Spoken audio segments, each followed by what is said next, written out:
Fun Muse Books. I'm Patrick. I'm Tim. And tonight we're going to talk about the roles of the protagonist and antagonist in a story. So, I've always viewed it as the protagonist, the job of the protagonist. The protagonist is the person you're going to spend that journey with. I like to think of a story as a car pulls up in your driveway and somebody looks at it and says, hop in. And if you get in that car, you're going on that journey. That's the story. And maybe it's a car, maybe it's a muscle car, maybe it's a stagecoach, maybe it's a chariot, maybe it's a spaceship. But you're going to go on that journey. The author wants to take you on a journey. And the person who's going to be in the other seat on that road trip, the person that you're going to be fighting with over the radio, that you're going to have to share snacks with, that you're going to have to listen to them sing tunelessly along with the radio, that's the protagonist. So it has to be somebody that the reader is willing to spend time with. Now, that doesn't mean that they have to be perfect. They should be a little, or because if they're too perfect, they're too bland. If they're too flawed, you really don't want to spend time with them. You got to strike that perfect balance of somebody that you're willing to spend some time with. I think that's what really can make a story and make you want to press on and finish it. Yeah, in fact, there's this whole philosophy about how likable your protagonist needs to be. And they have to be likable enough so that they can be related to, so that their problems and issues are something that the reader can at least somewhat understand, so that they can have some caring or feeling about the challenges that the protagonist is going to go through. Because they don't care if the protagonist is going to live or die. It's then they don't care about the story. They stop reading, go look at something else. So, and then the problem, as you said, is sometimes making the main character, just perfectly virtuous, it makes them bland and uninteresting, and then the people close the book and go look at somebody else who's more interesting. Exactly. I mean, it's the big stereotype is everybody likes Batman better than Superman.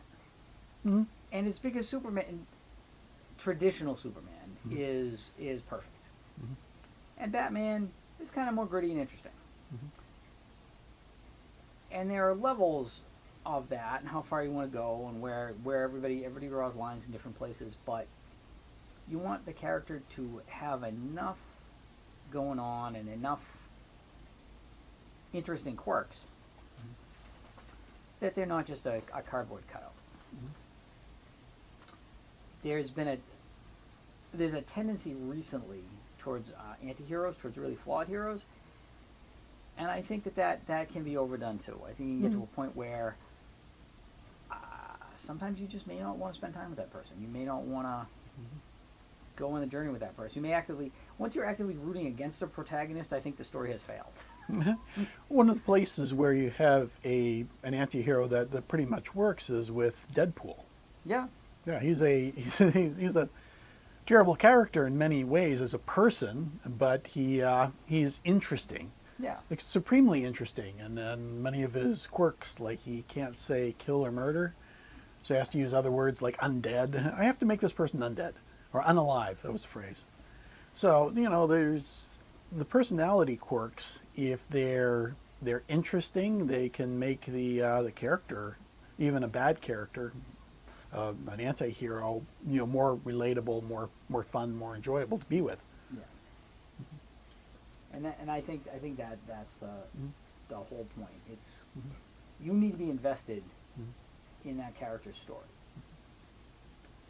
And the thing that makes that character's story interesting is the antagonist. Exactly. The antagonist basically gives there would be no story without the antagonist. If there was nothing for the hero to overcome, if there was no conflict, the antagonist pretty much drives the conflict. If the Empire doesn't come in and wipe out your village, then you don't go off and get adopted by monks and learn kung fu and come back and defeat them all later. So the antagonist kind of gives the story its direction. It also sets the stakes. depending on who you choose for your antagonist, you may be saving the world. You may be, competing to win the local karate tournament. Mm-hmm. You may be. But that's all based on the antagonist. The hero Just wants to be left yeah, alone. A lot of times the hero may just want to be left alone, or the hero may want to, go through life and achieve something, and that the antagonist is throwing obstacles at them or trying to destroy what they care about. And like I said, it's very different if this is a screwball romantic comedy versus if this is an epic fantasy where the Sauron is not filled from marketing that you don't get along with. And those make two very different stories, even if your protagonist is the same. He's going to have to act differently, one hopes, when confronted with filth from marketing, than with Sauron. Indeed. Although I'm not a fan of marketing. So it's worth it to get rid of Phil. Exactly. So you shouldn't cut somebody's hand off for marketing. Shouldn't bind their soul into a ring and throw it in a volcano. The other thing about the antagonist is they have to have a story. They have to have a goal. They have to want to accomplish something. And that's something that the reader can understand, because if the antagonist is just evil for evil's sake, then there's no understanding what they're doing, and there's no understanding why this is going on, and you don't care about what the antagonist wants. It becomes very cartoonish.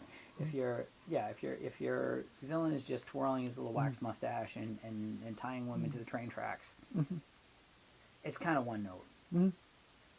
One of my favorite examples of protagonist and antagonist that fits perfectly in this discussion is Professor X from X-Men and Magneto.